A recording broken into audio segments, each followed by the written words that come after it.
বিশ্বনবী মসজিদে নববীতে নামাজ পড়ছেন।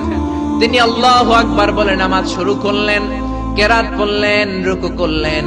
রুকু থেকে দাঁড়িয়ে বিশ্বনবী পড়লেন সামি আল্লাহু লিমান হামিদা। পেছন থেকে সাহাবারা পড়ল রব্বানা ওয়ালাকাল হামদ।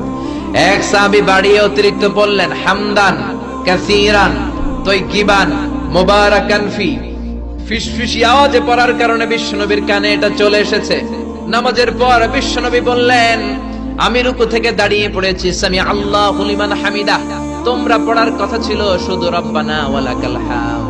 কে যেন একজন ফিসফিস আওয়াজে পড়েছো হামদান কাসীরান তাইয়িবান মুবারাকান ফি। কে পড়েছো? দাঁড়াও। কোন সাহাবী দাঁড়ায় না ভয়ে।